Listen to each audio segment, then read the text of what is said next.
Hey beautiful soul, welcome to this video. We're going to go into theory of magic.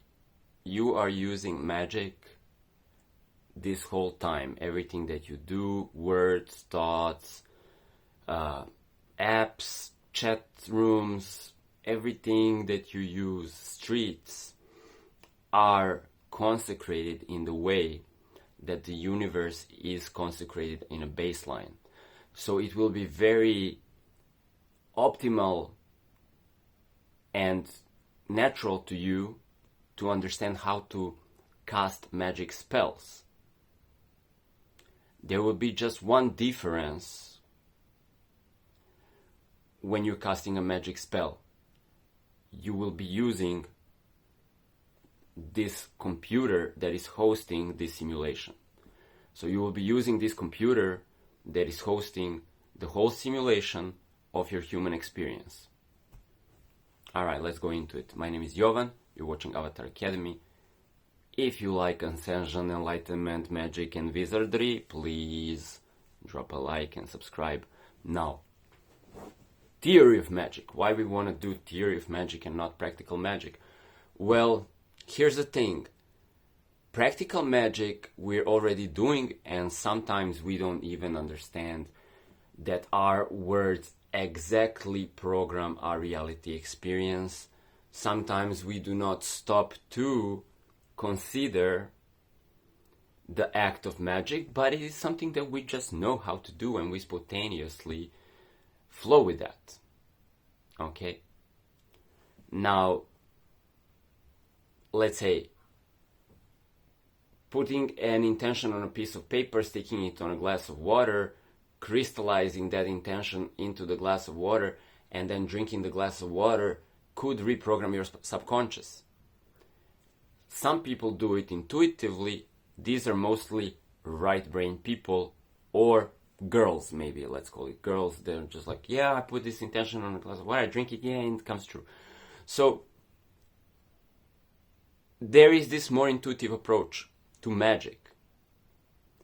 But of course, you will get the most rational results if you also understand the theory. So that's a left brain approach. Now, in theory of magic, first of all, is a self-realization.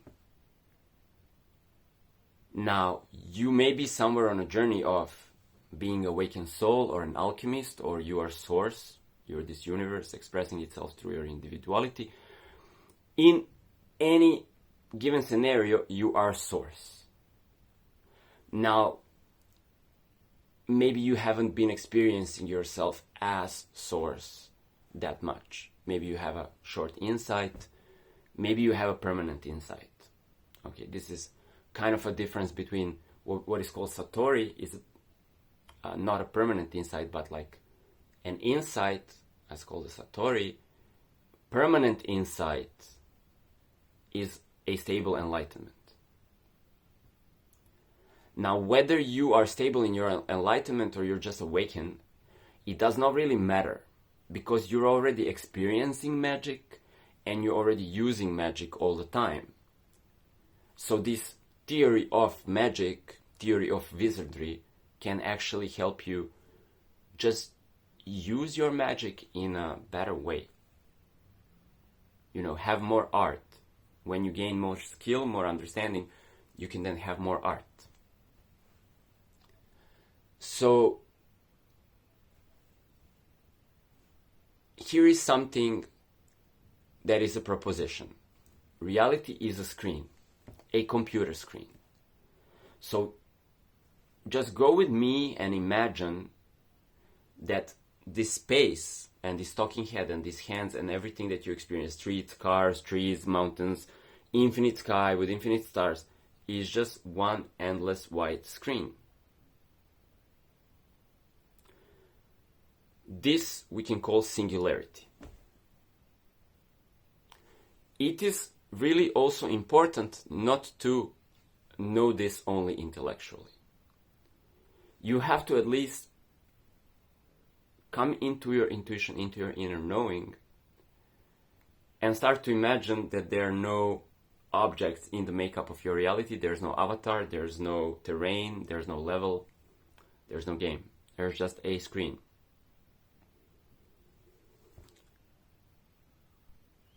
Now, you can look, for example, in the movie Matrix, where there is a character of Morpheus sitting in a white screen, and then he brings Neo into the screen, and now they're like on a blank screen, and then they're loading like weapons. In one scene they're loading infinite racks of weapons.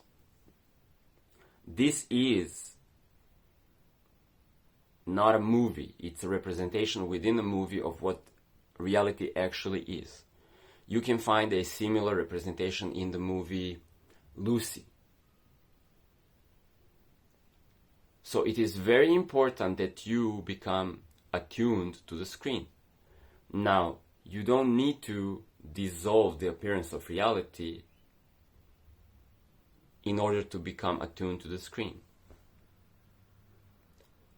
Simply, instead of looking with your first two eyes and your physical rendering in your brain, understand that your head, your eyes, your brain, and the terrain that you're experiencing exist within the screen. Now, who are you when you're experiencing the screen? You are the screen. You are the screen. The self, universal self, I am, consciousness, or me.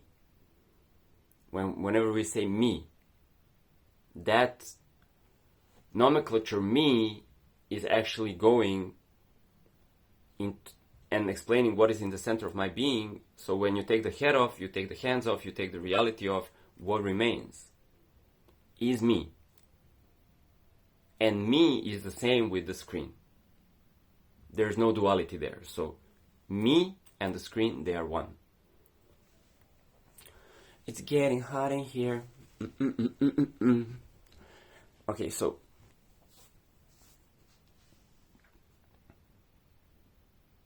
the screen can also be on and off. It can be either dark matter or light.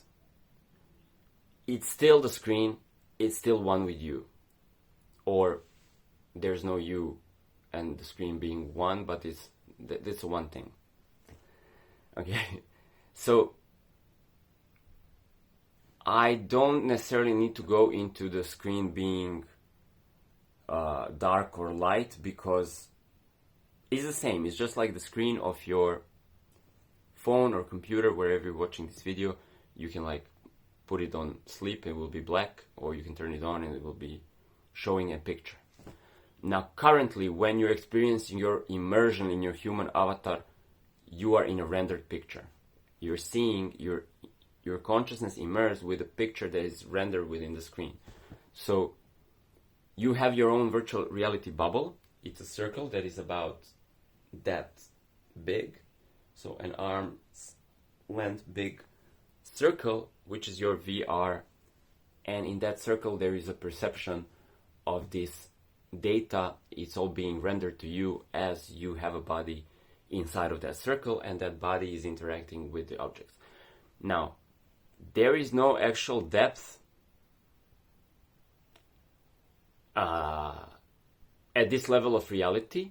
Now, when you walk in the street with your body, okay, the street is like, I don't know, a few kilometers long, and then the space goes there, and you can walk. So it becomes like an open map. An open map in video games means like there's an infinite world, or apparently very, very, very, very, very large world that you can walk to one side and you will never hit the end of the map. Now the Earth is like this, because wherever you start to go, you can never hit the end. So you, on one level, you're moving through this infinite world. On the level of the screen and the sub-level of the construct of your virtual reality, there is no space. There is no endless space. There is just one bubble. And so everything is always in one bubble. You are always in the center of your being. So actually it's a simulation that you are walking on top of the land. Okay? You are never moving. You are the awareness.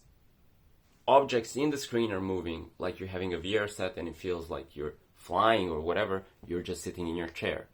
In the same way, you're just sitting in your individuality bubble and reality is being rendered, in which reality your body character, your avatar, is walking.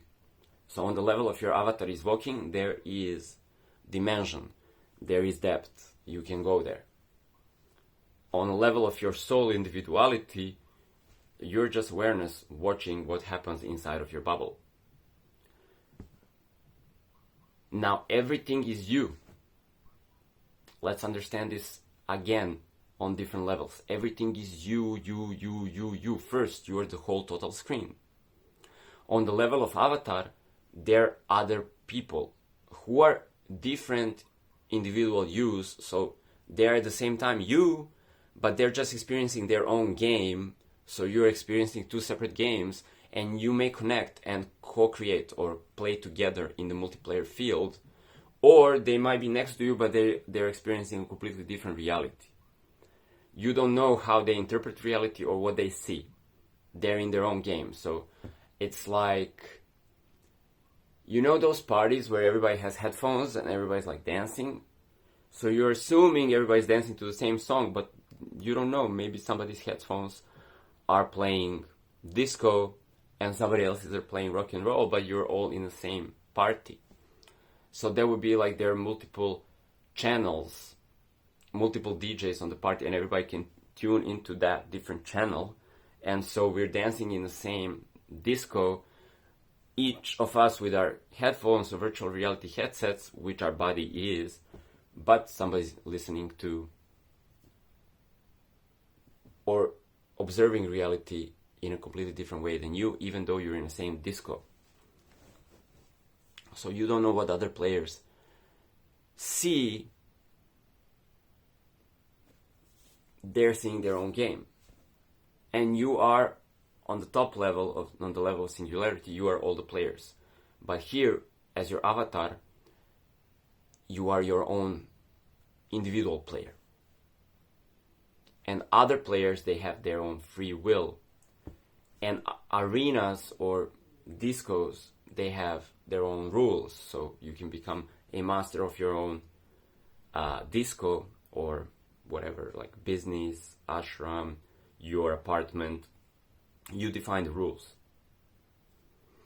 So this is really important for magic. Why? Because on the level of the screen, you need to start coding before you get into this complexity. So I will give you some parameters of magic which are code, God code, or the original language, how from source down to this complexity everything is coded. So first, what is this? This is a container. It's a square, it's a house. I don't know, like what you call the Judaic alphabet. They have like this, it's like a house, a square. So their alphabet is actually these pictograms, there is remembrance or representation of source code. So the square is a subcompartment of the screen. You can see me on the screen now. Now I can start to define a different set of rules and parameters inside of this square. So let's say that like you meet someone in this square, I can say here we are one and here we can experience each other as other. And then this intention is programmed into this subcompartment of the screen. And so let's say we will have this experience then, like you see me in unity consciousness, what we call like 6D and above, like super conscious, where all the beings are in unity consciousness. There's no duality, that you actually are under the illusion that people are other than you, right? But everybody is God. And then whoop, you put this filter on and all of a sudden there's a simulation through which I cannot recognize that I'm talking to myself. Now I'm talking with these other people. So human reality on certain dimensions can be perceiving the unity field of consciousness. And on many dimensions or different channels of this human reality, we just interpret other people as other through this thing. We call it like the veil of forgetfulness. It's actually a subcompartment that is placed on top of awareness, so when it looks through that defined algorithm, it starts to see things that are interpreted through that algorithm. So things are now interpreted as others, or people are now interpreted as others. So this is why it's so funny that humans do not, for example, some humans do not believe in God. Everybody is what we call God. But it's so funny that when God is experiencing this subcompartment of itself, it does not realize that. It needs to like go through this experience of awakening and enlightenment to defragment this and be like, oh, good joke. So, box, subcompartment of the screen. Now, I will give you a working example. So let's say you take a piece of chalk. You know magicians, maybe you've seen in a cartoon or something, they draw a circle with chalk and then they, I don't know, invite creatures, demons, angels, whatever. They summon them. Now, why does this guy want to sit inside of the circle before he wants to talk to some type of entity? Circle, what is that? Another subcompartment. So in this type of this type or even this type of subcompartment, they all have their properties, but I will not go into that right now. I can define the rules. Now circle, square, triangle, they have different rules and different meaning in the God code. But what is unique for every closed container, it becomes a subcompartment of the source screen. So I know you have been drawing in your notebook, probably in your life, a triangle, a square, a circle. It's very native to you. We learned this. But maybe you haven't stopped to think that you can consecrate a magical space inside of that container. So all containers can be consecrated with your intention.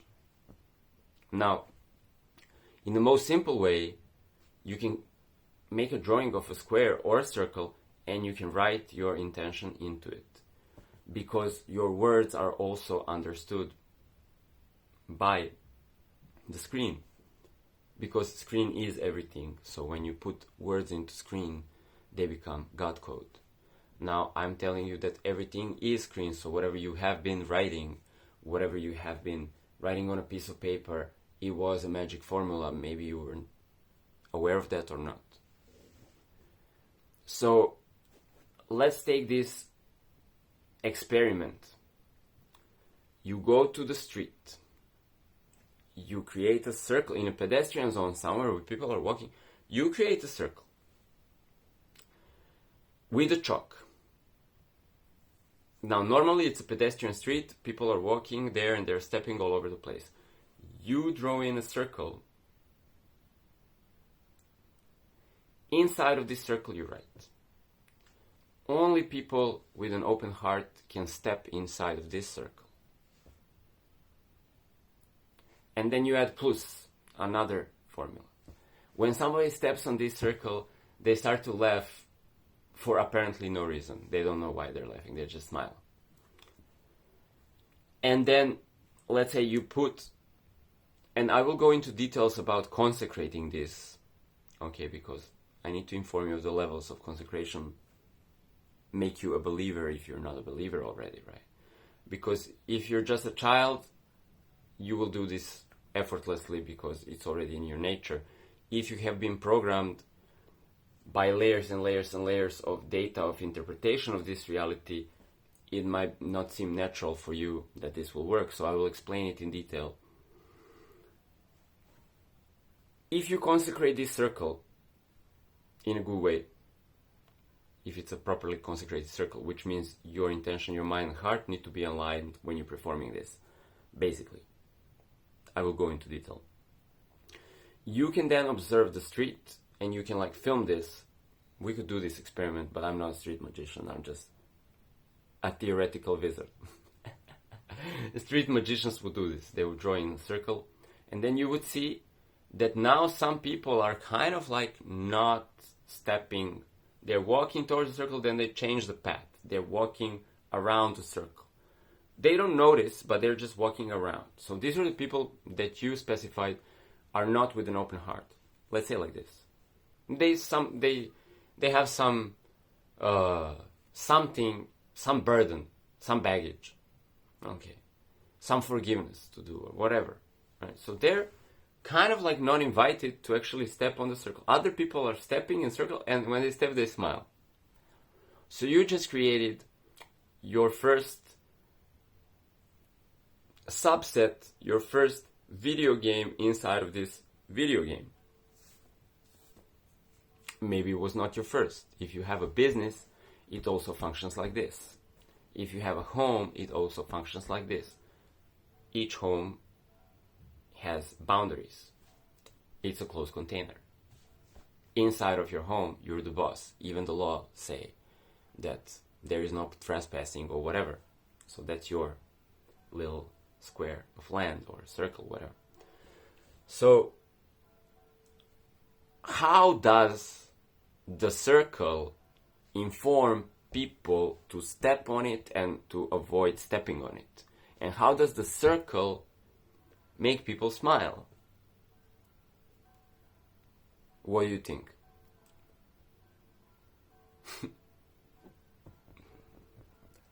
Okay, so here's how it's done.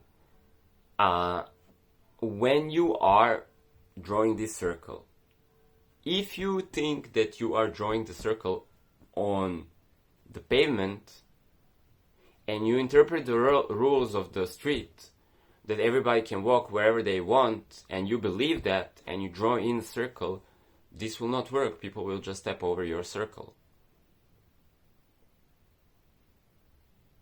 You have to have belief, which is a feeling inside of you, which becomes a conviction when you understand something, that you are drawing a circle on the source screen.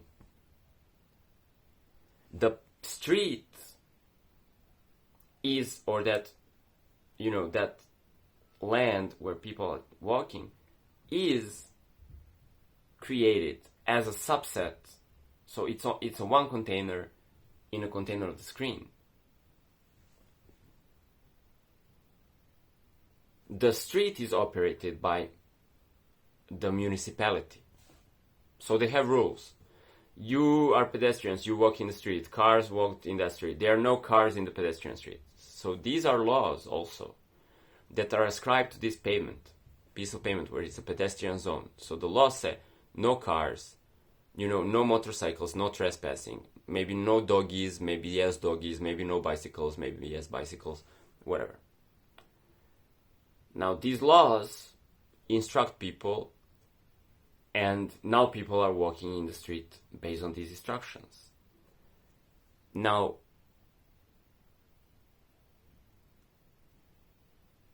there is also, to each instruction that can be written on the street, like no bicycles, no cars, signs that tell us physically that we shouldn't drive a car inside there.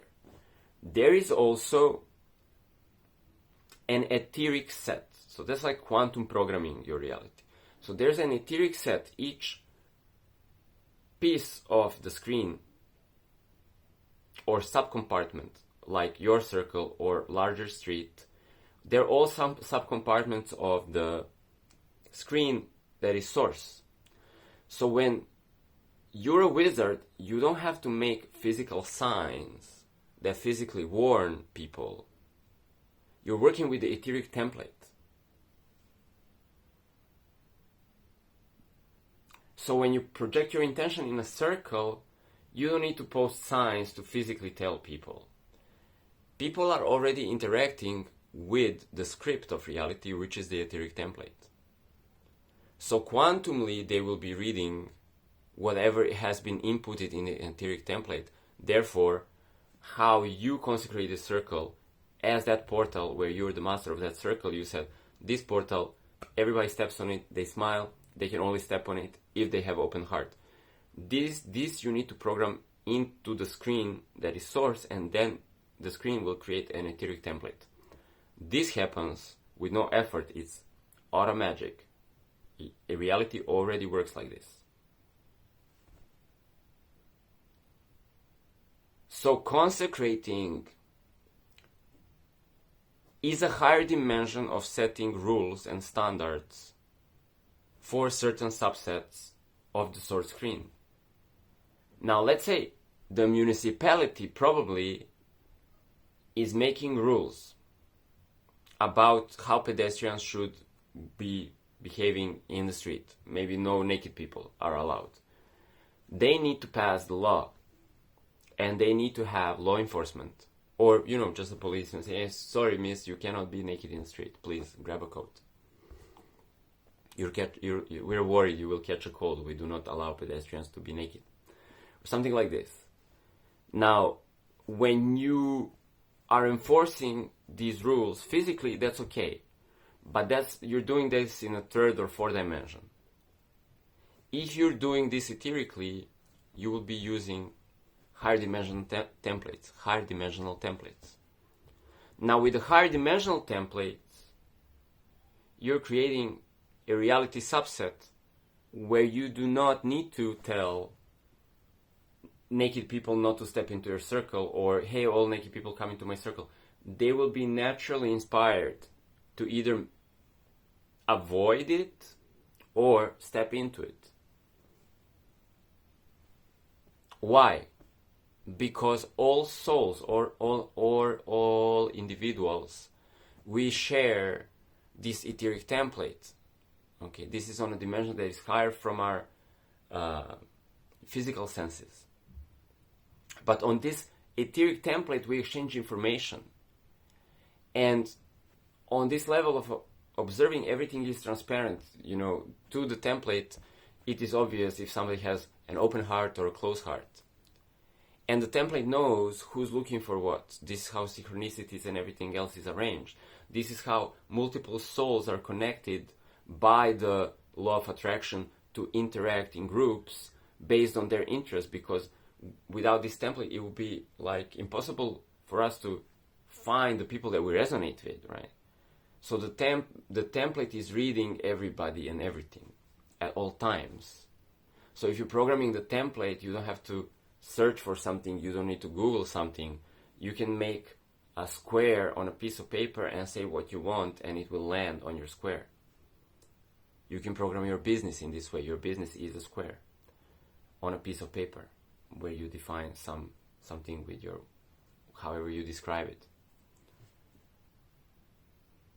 So yes, I'm saying yes, you can literally put a piece of paper and say, I want this type of client or this type of girlfriend or boyfriend to come in and sit into this square.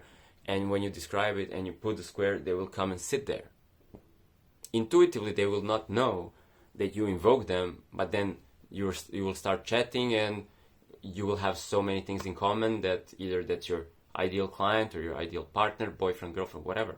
So you just need to, design something and then write out where you're getting the ideas, what you want to write from the template, from the overall template, from the overall source template where everything is connected.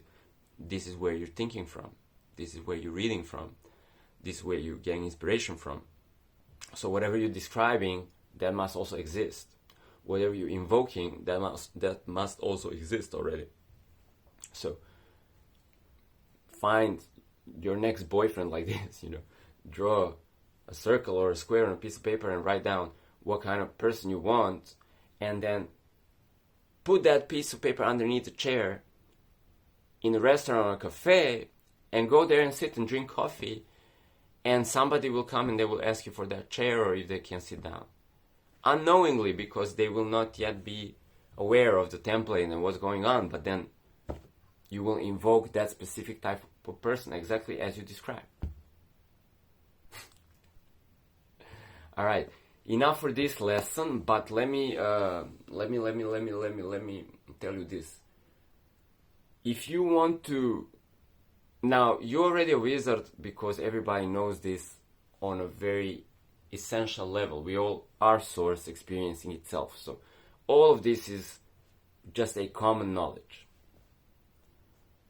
But I am also a wizard mentor, and I have some programs linked in my bio where are like courses experiencing yourself as the screen and learning how to turn the screen on and off and do a bunch of things.